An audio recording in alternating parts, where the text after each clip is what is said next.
Welcome to her Fireside Stories. Imagine planning the birthday cruise of a lifetime, only to be cruelly left behind by your own son, who chooses his girlfriend instead.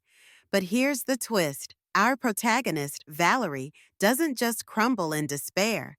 Instead, she crafts the sweetest revenge by reclaiming her life in a spectacular way. Want to know exactly how she turns heartbreak into triumph? Stay tuned to the very end. Before we dive in, make sure you hit that subscribe button to support our channel and never miss another heartwarming story. And don't forget, I'd love to hear your thoughts, so drop a comment below and let me know where you're listening from.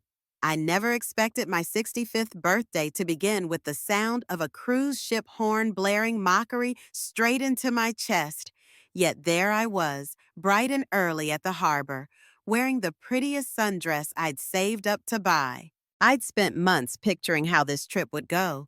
My son, Damon, and I drifting across the Caribbean in a glorious white liner, laughing over late-night buffets and rekindling the closeness I thought we'd lost somewhere along the line.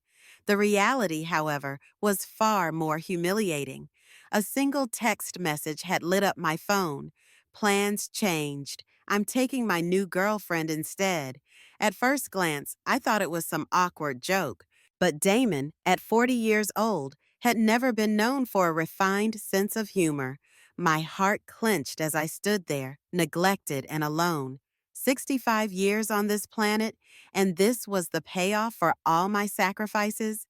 The sense of betrayal smacked me so hard that I almost dropped my suitcase right there on the pier. I could have burst into tears, but I didn't.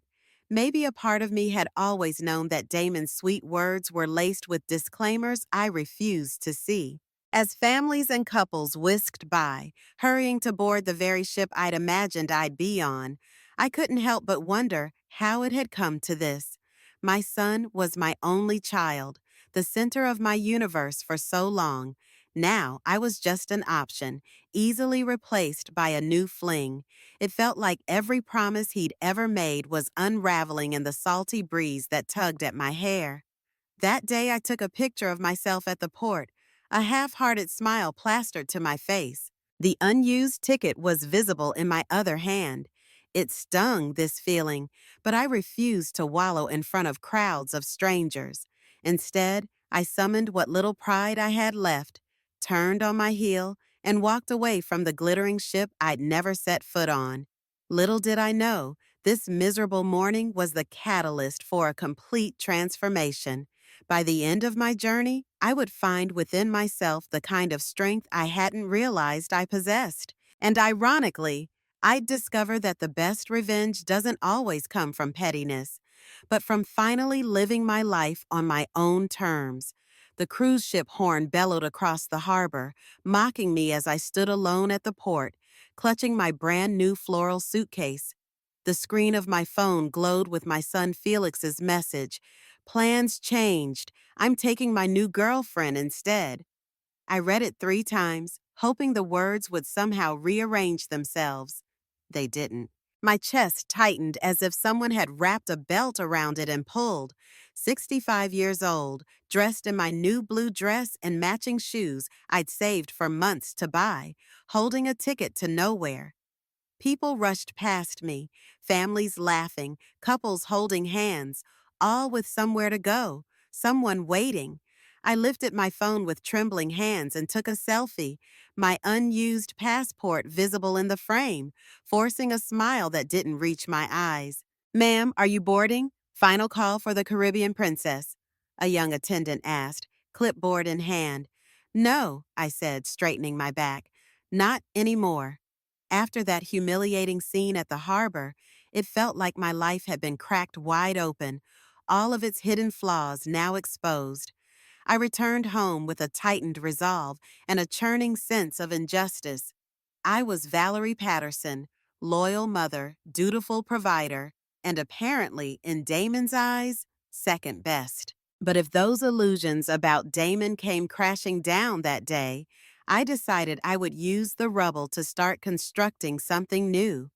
The emotional toll was still raw, though, and I couldn't unpack that fancy floral suitcase for weeks. Each time I passed by it, leaning forlornly in my hallway, it reminded me of broken promises and my own gullibility. I spoke first to my longtime confidant, Dahlia, who had been my friend since our 20s. She couldn't believe Damon's betrayal. He did what? She gasped on the phone, voice cutting through my quiet living room like a siren. Dahlia's outrage actually soothed me. It was proof I wasn't losing my mind for being so hurt. She told me I deserved better, that Damon had gone too far this time, and that it was okay to be angry. Talking to Dahlia, I sensed the first flicker of something like redemption. Maybe I really could start living for myself. But old habits die hard. Even though a chunk of me wanted to write Damon off entirely, the maternal instinct hovered in the background. I kept expecting him to text again, to call with some half-formed apology. When days and then weeks passed, and all I got was radio silence, the final nail was driven into the coffin of my illusions. No text, no heartfelt explanation, no invitation to reschedule. Instead of the mother who was always waiting by the phone, I decided to become someone else, someone who set boundaries. That was the day I flipped a photo of Damon, age 10, face down on my mantle. It wasn't an act of anger so much as an emblem of acceptance.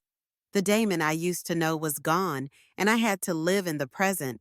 Even though I'd never been one to keep diaries, I found myself scribbling short reflections in a spiral notebook each morning, venting frustrations that refused to stay silent in my head. Each day, I felt a little more clarity. I also became more aware of how empty my life had become outside of Damon. Where were my hobbies, my interests, my sense of adventure? I realized I'd spent so long working double shifts, paying bills, and bailing Damon out of trouble that I'd failed to cultivate my own life. I had been swirling around in Damon's gravitational pull, never orbiting my own star. But I couldn't remain in that limbo. I began going out for brisk walks in the city park every morning at 6 a.m., letting the rhythmic crunch of my sneakers on gravel guide me into a meditative calm. I picked up a library card for the first time in years and joined a new book club. I even stopped by our community center, scanning bulletin boards for classes or volunteering opportunities. One flyer about a beginner's pottery workshop caught my eye. It was taught by Harriet, a woman well known in the local arts circle for her unique, handcrafted ceramics.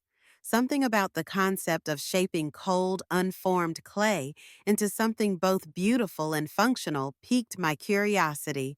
But before I dive into the world of clay and kilns, I'd love to know how you're feeling about this story so far. Go ahead and comment 1 if you're enjoying it, or comment 2 if you think it could be improved. Maybe you can also share where you're reading from. Are you on a bustling train commute or cozied up at home? I'm always curious about the journey we're all on together. When I finally mustered the courage to attend Harriet's pottery class, I arrived feeling self-conscious. The studio was located in a renovated warehouse, all exposed brick walls and tall windows that bathed the room in natural light. Harriet herself turned out to be in her mid-50s, her long gray hair arranged in a practical braid. Her hands were dusted in clay, and she seemed to carry a permanent aura of calm. The moment I stepped inside, I sensed a quiet invitation to create, a sanctuary from all the stormy chaos in my mind. Harriet recognized the trepidation in my eyes. "First day?" she asked kindly, showing me to a potter's wheel. "I promise, no one starts off making masterpieces." I let out a shaky laugh, confessing I had zero experience. "I'm Valerie," I told her, offering the name as though it were new. It felt that way somehow, as if I were reacquainting myself with the woman I used to be before motherhood consumed me. Within minutes, Harriet placed a wet lump of clay into my palms, instructing me on centering, shaping, and guiding the clay as it spun. My first piece was a crooked, wobbly bowl that threatened to collapse at any moment. Instead of worrying about perfection, though, I just let myself absorb the sensation of the clay beneath my fingers. By the end of that session, I was exhilarated. A piece of me that had felt dormant suddenly sparked to life. Nice work, Harriet commented, noting my messy hands and clothes. Pottery is all about finding your center, not just the clay's center, but your own. That simple comment struck me deeply. I realized I hadn't felt centered in a very long time. That evening, as I washed clay from under my nails, I found myself smiling at my reflection. Even the memory of Damon ditching me at the harbor felt a tiny bit more distant. There was something remarkable about engaging with the raw earth, molding it into something new. The transformation mirrored a longing I had for my own life. If I could reshape clay, maybe I could reshape my future. Over the next few weeks, pottery became my refuge. Twice a week, I attended Harriet's classes, and the hours I spent there became the highlight of each day. In that airy studio, with the hum of potter's wheels and the rhythmic hush of wet clay, my mind finally found some semblance of calm. Harriet offered me an assistant position after noticing my enthusiasm. I need extra hands to prep clay and clean up, she said with a smile. Think you might be interested? I could use you 2 mornings a week, and I'll pay you. I hesitated initially. Part of me had believed my working days were behind me. But then I thought about how stale my routine had been. Why not? Taking the assistant position turned out to be a perfect stepping stone. I discovered a knack for teaching newbies, mostly older adults like me, how to center their clay. Many of them trembled with the same mixture of excitement and fear that I once did. Guiding them was like reminding myself of how it felt to take a shaky step in a new direction. The more I taught, the more confident I became. Then, one chilly Sunday, the doorbell rang. My breath caught in my throat. It was Damon, hair disheveled, eyes bloodshot, shoulders slumped in defeat. He looked nothing like the polished man who had waltzed off to a cruise with his new girlfriend. At first, I could only stare. It felt like seeing a ghost. Mom, he said in a cracked whisper, I need help. My heart hammered. The words I had craved to hear, some acknowledgement of my existence, were finally here, but they weren't accompanied by an apology. Instead, he rattled off a list of woes. Lost his job, girlfriend left him, rent overdue. He wanted to crash at my place just for a few weeks. In my living room, with the ghost of that unopened suitcase still in the corner, I listened to Damon's request. The old Valerie would have caved in an instant, but the new one remembered how he had humiliated me. Fear rolled in my stomach as I prepared to utter a firm no. And so I did, softly but insistently. Damon reacted with anger and tears, saying he couldn't believe his own mother would turn him away. The conflict that ensued felt both heartbreaking and curiously liberating. For the first time in my life, I was drawing a boundary. The moment Damon left, slamming the door behind him so hard the walls shook, I nearly collapsed into my armchair. 1,000 questions assaulted me at once. Had I done the right thing? Was I being cruel? I had an entire lifetime of motherly instincts screaming inside me, urging me to do whatever it took to shelter and protect my child.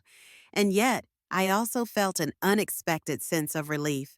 I was no longer blindly giving in. I had recognized Damon's crisis for what it was, a consequence of his choices, not mine. The next day, I considered calling Dahlia for reassurance, but I held off. Something in me said this was a time to process privately.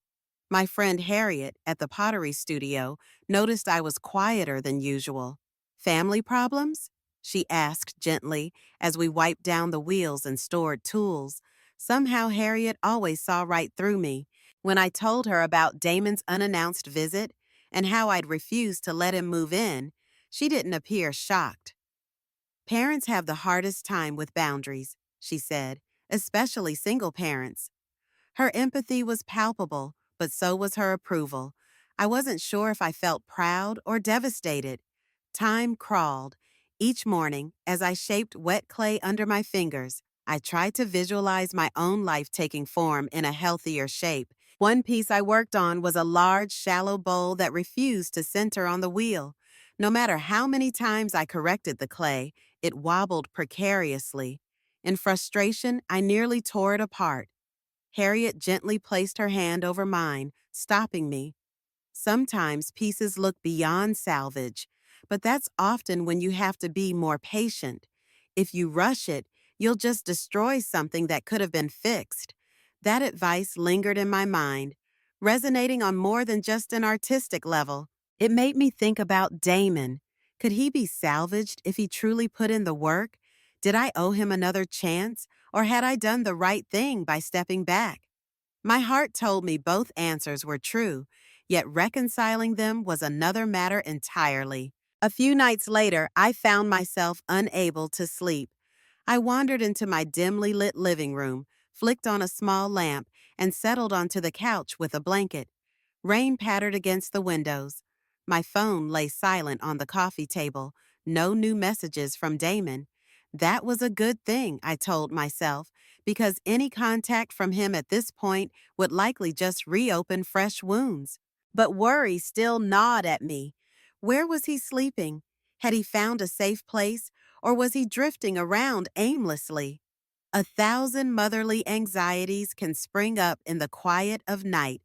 In an attempt to distract myself, I began sketching designs for future pottery projects, letting my pencil roam over a blank page. Soon enough, I realized the shapes I drew reflected a sense of longing and frustration all mashed together. Spirals that had no center, geometrical patterns that never quite lined up. It wasn't beautiful, but it was honest, capturing what churned within me. And speaking of honesty, I'd love to hear your thoughts again. If you've made it this far, comment 1 if you're finding Valerie's journey relatable, or comment 2 if you'd like to see more emotional drama. Better yet, drop a line about the most surprising moments so far. Reader feedback is like a potter's wheel. It helps us shape this story in real time. Life has a twisted sense of timing. Just as I was settling into the idea that Damon might remain silent indefinitely, I received a letter in the mail. The address had no name, just a P.O. box from a neighboring city. My heart thumped wildly as I recognized Damon's handwriting on the envelope. Cautiously, I tore it open and read a brief message. He was in a rehabilitation program called Arbor Haven, a 60-day residential center known for helping people battle substance abuse and other emotional issues. He wrote, "I'm angry, Mom, but I also know I need help. I'm not ready for forgiveness or apologies just yet, but I wanted you to know where I am." Surprise mingled with relief. This step was wholly uncharacteristic of Damon, who had always been too proud to admit mistakes or struggles. Now, apparently, life had forced him to confront reality. I felt a wave of gratitude that maybe my refusal to enable him had sparked some kind of wake-up call. Still, the letter was laced with residual bitterness. I could sense it in his words. Yet I cherished the fact that he reached out at all. That same day, Harriet called me to say she was running short-staffed and asked if I could handle an evening pottery class. "It's just a beginner group," she said. 5 or 6 people who want to make simple items. Teaching a group on my own was a bigger responsibility than I'd taken before, but I agreed. Anything to stay busy. The class went surprisingly well. One of the participants was an elderly woman who'd recently lost her husband and wanted a new hobby to keep her mind active. Watching her transform a lump of clay into a shapely little vase felt like a reflection of the healing journeys so many of us embark on later in life. Yet even as I guided her hands, my mind lingered on Damon's letter. I remembered Harriet's words. Sometimes pieces that look broken just need extra care. I prayed that Arbor Haven would be that extra care, but I also reminded myself Damon's journey was now his responsibility, not mine. After I read Damon's letter, I went for a long, aimless drive through the outskirts of the city where wide fields replaced traffic and noise. In that reflective solitude, I found myself revisiting memories of Damon's childhood. His beaming face at age 6 when I bought him his first scooter, the heartbreak of his first failed business venture, the sting of his second divorce. Maybe I'd spent so many years cleaning up his messes because I felt I'd never truly given him the father he deserved. That father, Lincoln Patterson, had walked out on us when Damon was barely 5, leaving behind a swirl of unpaid rent and empty promises. Yet Lincoln had a knack for resurfacing whenever it suited him. I hadn't heard from him in years, but that didn't stop old regrets from creeping in. I'd always tried to be both parents for Damon, disciplinarian and nurturer, friend and authority figure, but no matter how much I gave, it felt like Damon's father's absence remained a raw wound for him. As I glided past rolling hills, the phone buzzed in the passenger seat. Seeing Harriet's name on the screen felt like a welcome lifeline. She was calling to confirm dates for a local art fair where we'd be showcasing our pottery. "I've reserved a table for us," she said, excitement bubbling in her voice. "We could demonstrate live wheel throwing to attract visitors." The notion filled me with a childlike thrill. I'd never been on the demonstrating end of any craft, let alone in front of an audience. Still, part of me craved this expansion. I wanted to push my comfort zone and see where my creative journey might lead. As soon as Harriet's call ended, I sat there, engine idling, daydreaming of that art fair. Maybe I'd craft bowls with swirling colors reminiscent of ocean waves, a subtle nod to the cruise I never took. Life felt like it was offering me fresh roads, and for the first time, I allowed myself to believe I had the right to follow them. Not 24 hours later, as if my thoughts had summoned him, Lincoln tried to contact me. It started with a text message. "Valerie, it's Lincoln. I heard about Damon. Let's talk." My stomach went sour reading those words. What did he want after all these years? He'd never been a consistent presence in Damon's life, rarely paying child support, always breezing in with big talk and grand gestures, only to vanish again. I couldn't begin to guess why he was reaching out now, or how he'd even found out Damon was in rehab. A second text arrived within minutes, as though he sensed my hesitation. "I'm in town. Maybe we can meet at the Longshore Cafe tomorrow at 2? The gall of this man to stride right in, assuming I'd rearrange my schedule. But a part of me, the maternal part, felt he might be able to help Damon in ways I could not. Damon had always worshipped Lincoln as some sort of mythical figure, perhaps because he was so rarely around.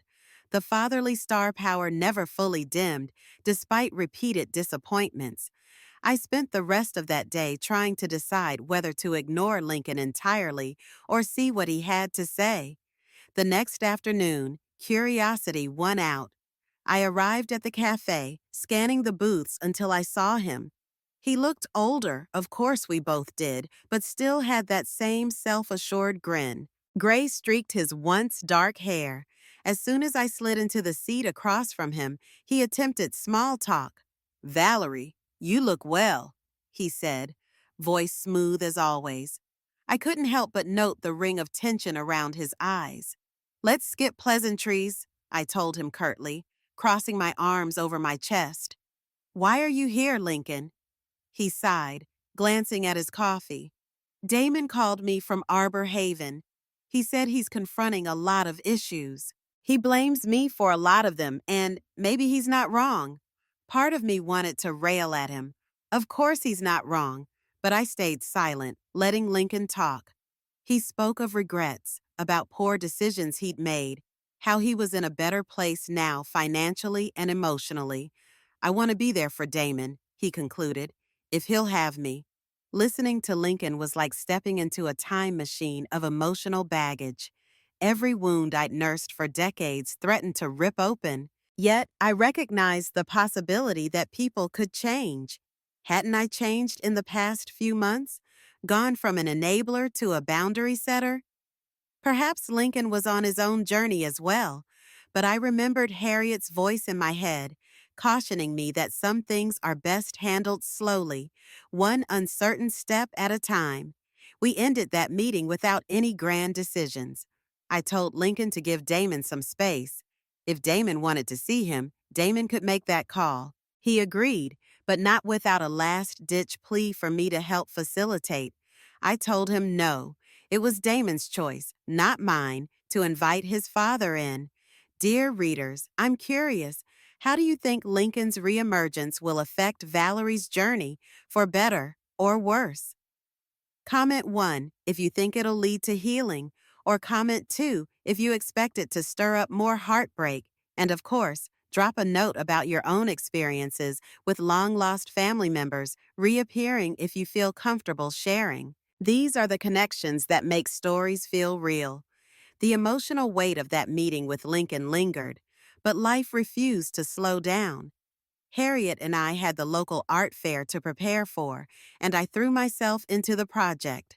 We decided to demonstrate a technique called marbling, layering different colors of clay to produce swirling designs reminiscent of polished stone. Each swirl felt symbolic, an echo of how real life blends heartbreak and hope, fear and excitement, all spinning on the same wheel.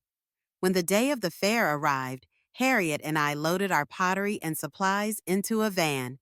We set up under a wide canopy next to artisans selling everything from hand-woven baskets to watercolors of the local landscape. Despite the nerves fluttering in my stomach, I was excited. People meandered in, watching Harriet and me shape lumps of clay into plates, cups, and abstract forms.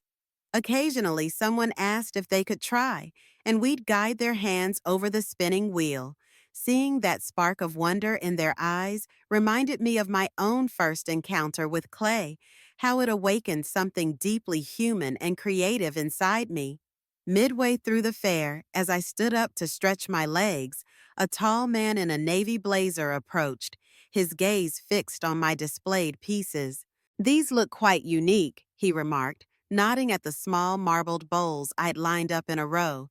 His name was Maxwell Graves, a professor of art history and a part-time gallery owner from a nearby town. We struck up a conversation about the meaning behind my work, how pottery had guided me through one of the most trying times in my life. Maxwell's brown eyes glimmered with genuine interest, and he asked for my contact information. "I'm thinking of hosting a local artists showcase in a few months," he explained. "Your pieces have a grounded sincerity I'm drawn to." His compliment warmed me in a way I wasn't expecting. It had been so long since anyone other than Harriet or Dahlia had really appreciated me for who I was and what I was creating. I gave Maxwell my business card, a simple handcrafted paper slip Harriet had helped me design, and we ended on a gracious note, each promising to keep in touch. 2 weeks passed in a swirl of creativity and mild anticipation for Maxwell's call. Then a phone call came, but it wasn't Maxwell. It was a soft-spoken woman from Arbor Haven, Damon's therapist. She informed me that Damon had reached a phase in his program where he wanted to invite me to a joint therapy session. My chest tightened, uncertain if I was ready for that level of confrontation, but I also knew I might regret not going. Harriet's advice echoed. Sometimes we just need more patience with things we think are broken. When I arrived at Arbor Haven, the building appeared more welcoming than I'd imagined. Flower gardens lining a walkway, a pastel exterior, staff who greeted me with kind smiles. Damon met me in the lobby, looking healthier than I remembered. He'd lost some weight, sure, but the cloudiness in his eyes was gone. He led me to a small room with chairs arranged in a circle, where a friendly-faced therapist gestured for both of us to sit. Damon took a breath and began hesitantly, "Mom, I know I hurt you. I'm sorry for all of it. The cruise, the money I wasted, the times I let you down. I dreamed about hearing those words for years, but they never came. Now, listening to Damon, tears welled in my eyes, not just out of sadness, but out of relief. He recounted the pattern of denial and self destructive habits that led him to this point. It wasn't just the alcohol, he admitted, voice shaking. It was me believing I could live off your generosity forever, never growing up. I felt my heart twist in pity and in anger at once. The therapist gently guided us, ensuring we voiced our fears and regrets. We touched on the father he never had, the guilt I carried about it, and how enabling him had become a form of love that ultimately did harm. By the end of the session, I was emotionally drained, but strangely hopeful. Damon seemed genuine. We agreed to continue meeting, to set boundaries, and to explore a new relationship that recognized both our responsibilities as adults. For the first time since that awful day at the harbor, I felt the glimmer of a different future for us, a future not defined by broken promises. The drive home from Arbor Haven was quiet and reflective. I found myself revisiting the entire arc of my motherhood. From the very first moment I knew I was pregnant with Damon, through his childhood scraped knees and rebellious teenage years, to the heartbreak of him dismissing me for a last-minute cruise arrangement with his new girlfriend. Slowly, it sank in that I was stepping into uncharted territory, a mother-child relationship grounded not in neediness or guilt, but in mutual respect. Maybe Damon and I could learn to love each other in a healthier, more authentic way. That night, I made a cup of mint tea and stepped onto my tiny balcony. The city lights glowed below, but my thoughts were fixed on the horizon, longing for the serenity of an ocean I'd never quite reached.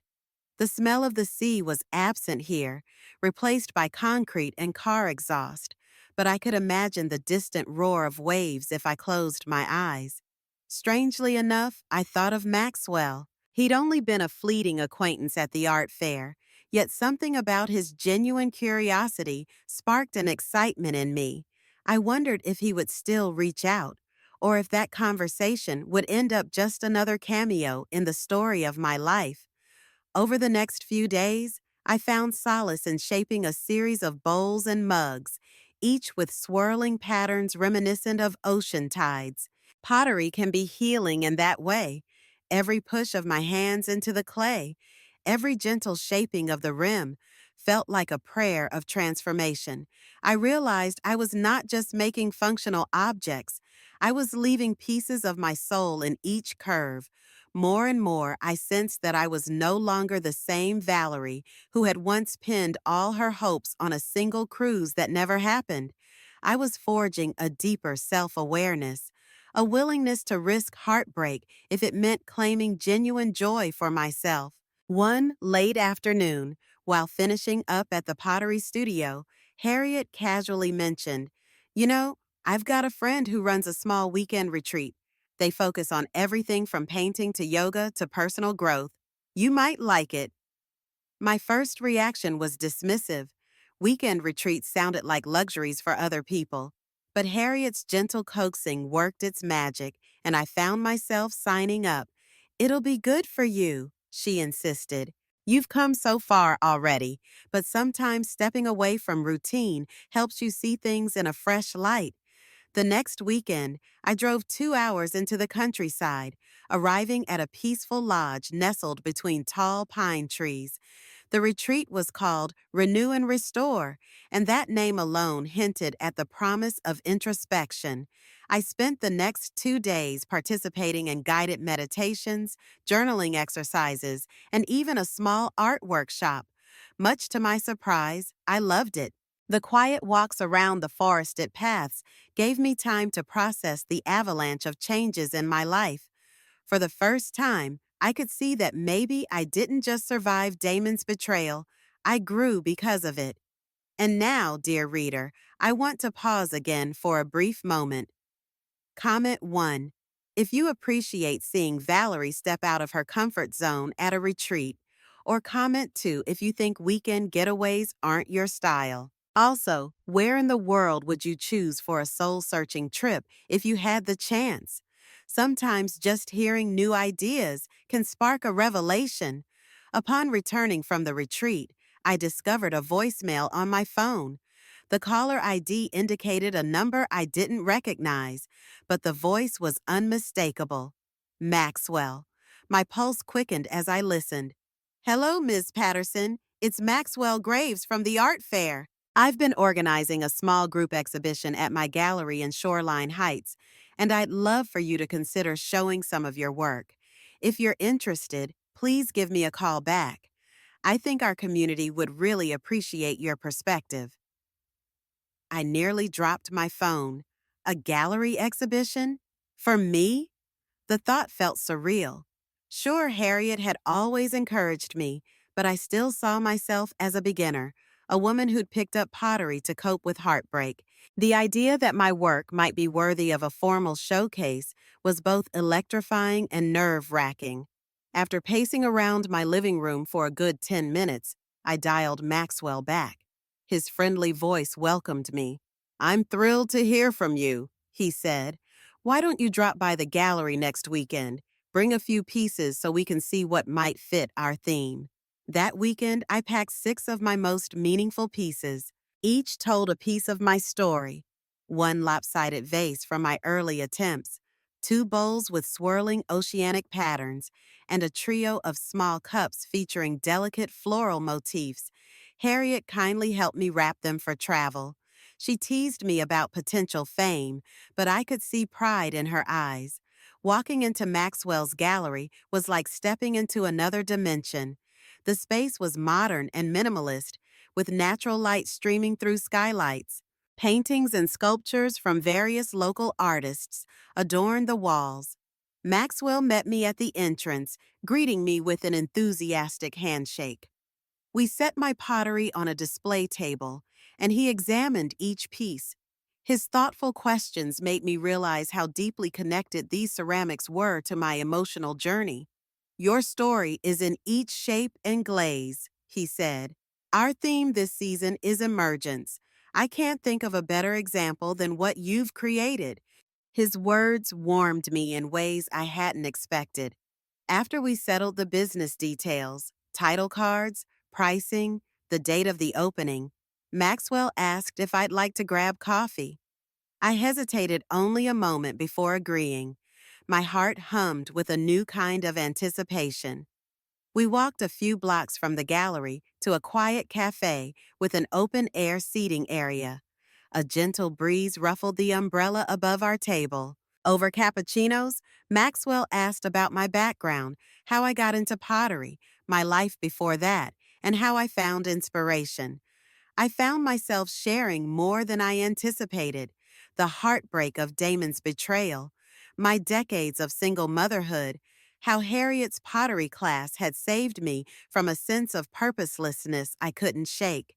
Through it all, Maxwell listened intently, and empathy lighting his dark eyes. He shared a bit about his own life. He'd grown up surrounded by art, thanks to a mother who ran a small community theater. He had pursued a career in art history before deciding that curation and teaching gave him the sense of fulfillment he craved. Though he'd been married once, he was now divorced, having realized too late that he and his former spouse were pursuing wildly different dreams.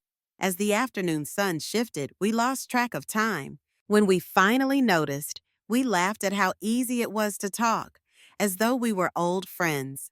Before parting ways, Maxwell mentioned a charity event he'd be attending the following weekend, something about raising funds for a local youth arts program.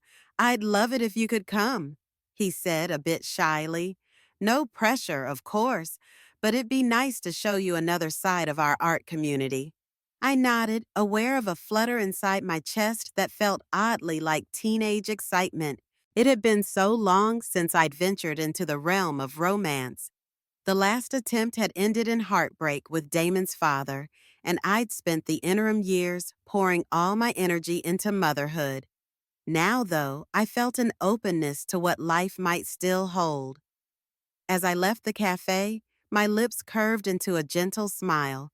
There was no rushing, no illusions, just the cautious hope that I was allowed to welcome something good, something that felt deserved. While my personal life seemed to be blooming anew, Damon's rehabilitation journey hit some bumps.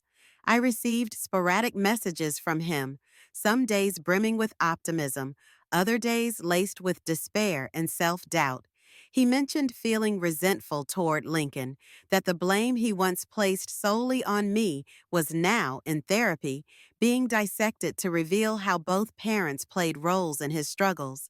That shift in perspective felt monumental to me. I loved Damon with every fiber of my being, but the truth was, I'd always shouldered more blame than I deserved. In a surprise turn, Lincoln started participating in Damon's therapy sessions via phone or video calls. Damon told me Lincoln was opening up about his own regrets, how he wished he had been a more stable presence. It was the first time I'd heard the name Lincoln spoken by Damon without venom or longing. Perhaps father and son were forging a new relationship, one that was more honest than the hero worship or the silent resentment that characterized their past. When Damon asked if I felt uneasy about Lincoln getting involved, I wrestled with conflicting emotions, but eventually I decided that if Damon was truly healing, I needed to let go of my pride. I couldn't punish him or Lincoln forever for missteps of the past. Later that week, Damon emailed me a snippet from a gratitude journal exercise.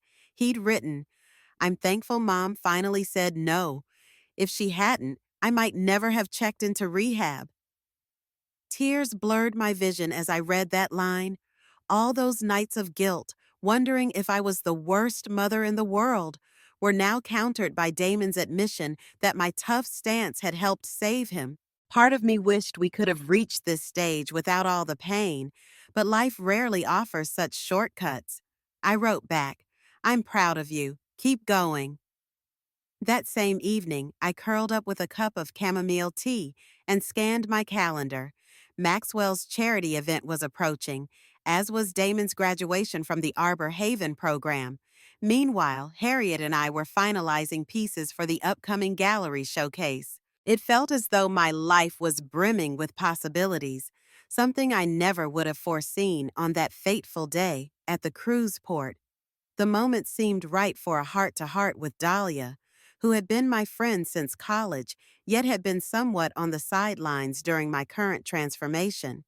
When Dahlia answered my call, she was her usual effervescent self. We talked for over an hour, with me updating her on Damon's progress and my budding connection with Maxwell. She cheered and teased. "Valerie, I always knew you had it in you to blossom, but I have never seen you so truly alive." Her words felt like a blessing. In that one phone call, I realized how strong my support network had become. Dahlia, Harriet, Damon, in his own evolving way, and now Maxwell. And to you, dear reader, how are you holding up? Comment 1 if you feel inspired by the changes in Valerie's life, or comment 2 if you're hoping for even more surprising twists. Also, let me know if you've ever gone through a reinvention of your own.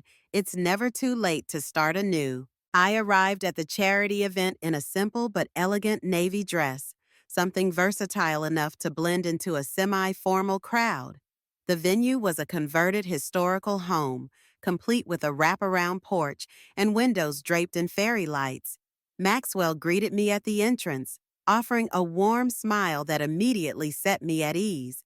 Inside, clusters of guests mingled around tall tables, sipping champagne and discussing the art displays intended to fundraise for underprivileged youth. As the evening wore on, Maxwell introduced me to various people in the local art scene: sculptors, theater directors, art teachers. Each conversation reminded me how vast and vibrant the creative world could be. Far from feeling overwhelmed, I sensed a subtle belonging I'd never quite experienced before.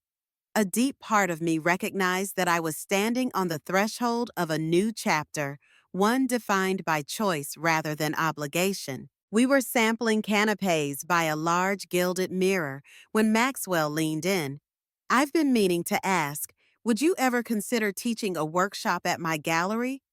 My heart leapt at the thought. Me? I asked, both flattered and anxious. Maxwell nodded. Absolutely. The whole point of our upcoming exhibition is to highlight community voices. A short pottery workshop could be a wonderful way to engage visitors. I found myself agreeing with more confidence than I expected. The notion that I was now a person who could teach something, who had valuable expertise to share, thrilled me. My mind flicked back to the day Damon abandoned me at the harbor, how I felt worthless, cast aside. Here I was, a year later, not just surviving, but stepping into a new identity. Maxwell gently touched my elbow in a supportive gesture. I'm delighted to see you flourish, he murmured. His sincerity was unmissable, and I felt a warm flush creeping into my cheeks. Not long after that enchanting evening, the day of Damon's rehab graduation arrived. Arbor Haven held a small ceremony for those completing the program, inviting family and friends to celebrate. I wasn't sure if Lincoln would show up, but I braced myself for the possibility. When I walked into the facility's common room, I saw Damon standing near the podium, wearing a crisp dress shirt, looking healthier than I'd seen him in years. His face lit up when he spotted me. We hugged in a quiet moment of recognition. He whispered, "Thanks for coming, Mom." One by one, the graduates were called up to receive a certificate and share a brief reflection on their journey. When Damon's turn came, he spoke haltingly. I never thought I'd end up in a place like this.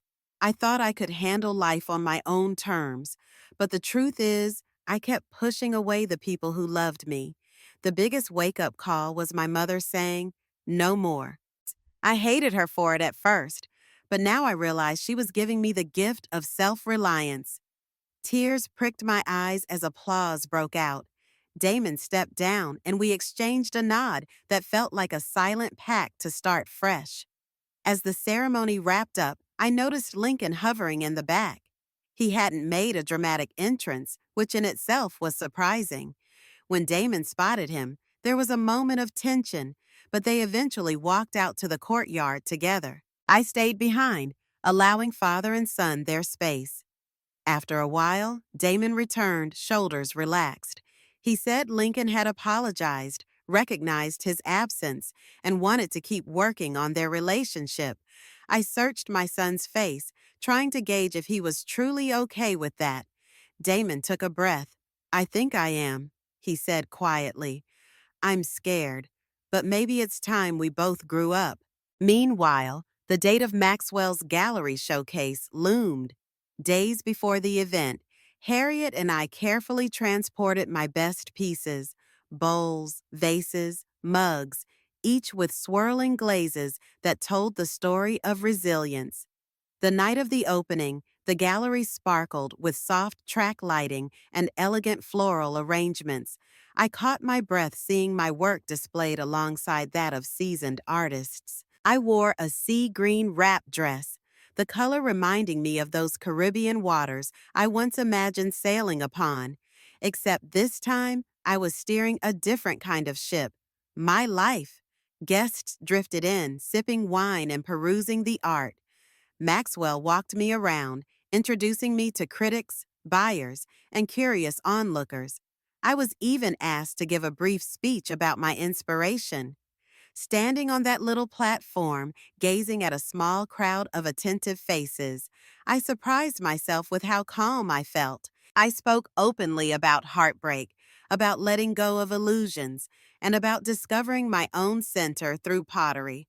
Applause followed, but what mattered more was the sense of connection I saw in people's eyes. Toward the end of the night, Damon appeared. He was dressed casually but neatly, a small smile on his lips. "I wanted to come support you," he said, eyes reflecting genuine admiration. Harriet came over to greet him, and they exchanged pleasantries. Behind Damon stood Lincoln, a step or two away, looking almost bashful. Perhaps I should have felt tense, but in that moment, I recognized how far we'd come. Lincoln nodded respectfully, staying in the background, letting Damon shine.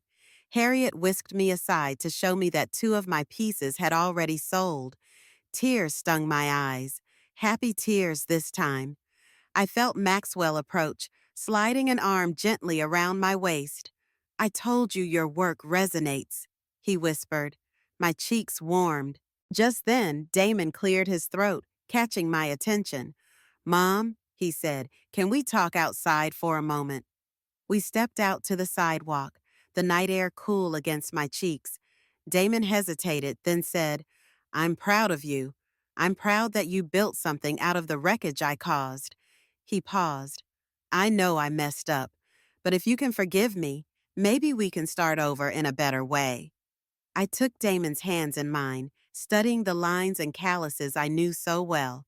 "It won't be a quick fix," I told him softly, "but I'm open to trying. You've shown me you're doing the work. I respect that." He nodded, eyes glistening. "I want to keep proving that to you, Mom, one day at a time." We embraced, and for a moment, the swirling lights of the city felt like a promise of a brighter tomorrow. Inside the gallery, Harriet and Maxwell watched us from a distance. A wave of gratitude flooded my chest. All the heartbreak I'd carried, Damon's betrayals, Lincoln's abandonments, had been forging me in fire. Now that armor was cracking open to reveal a stronger, more resilient heart. This wasn't the end of the story, but a new beginning. And to all of you who've journeyed with me, I'd love your thoughts once more. Comment 1 if you believe in genuine second chances, or comment 2 if you think some bridges are better left burned. Also, where do you think this story of reinvention goes from here? Let's keep sharing. It's incredible how many twists life can hold. A month later, I found myself standing in front of a group of eager participants at Maxwell's gallery. This time, I was teaching a weekend pottery workshop to a curious audience of retirees, young couples, and even a teenager who reminded me of Damon in his youth, hopeful and a bit mischievous. As they shaped their first clay projects, I felt an overwhelming sense of joy. My life was now filled with textures and colors I had never stopped to appreciate before. The best revenge, it turned out, wasn't about humiliating anyone or lashing out. It was about carving my own path, claiming independence, and creating beauty where once there was pain. Damon was doing well in outpatient therapy and had taken up a part-time job at a local counseling center. He wanted to help others avoid the pitfalls he had encountered. I couldn't have predicted that. Lincoln had returned to his own city, but kept in touch with Damon regularly. Occasionally, Damon gave me updates about their slow but steady progress. As for Maxwell, we continued to see each other, enjoying art exhibits, quiet dinners, and the occasional walk through the park. No rushing, no illusions, just two people who appreciated art, life, and each other's company. One crisp afternoon, I found myself alone in my little apartment, a place that once echoed with the emptiness of broken dreams. The floral suitcase I never got to use sat on a closet shelf, collecting dust. But I wasn't bitter. Instead, I was thankful. The life I had shaped, like clay on a wheel, was now something I recognized as wholly mine, strong, purposeful, and open to new possibilities. Ultimately, I understood that Damon's betrayal was the crash that awakened me to a deeper truth. Sometimes we have to lose what we think we want to discover who we really are. And that realization, that ability to stand on my own and craft my own happiness, was a form of revenge sweeter than any petty retaliation. In letting go of illusions, I'd made space for something genuine. What a journey, friends! Valerie didn't just recover, she blossomed. She found strength in pottery, courage in setting boundaries, and even sparked a bit of romance along the way. It truly proves that sometimes the best revenge is living beautifully and authentically. Did Valerie's story resonate with you? Share your thoughts in the comments. And remember, if you enjoyed this tale and want more inspiring stories by the fireside, please hit subscribe and click the bell icon. Until next time, stay warm, stay inspired, and thank you for joining us here at her Fireside Stories.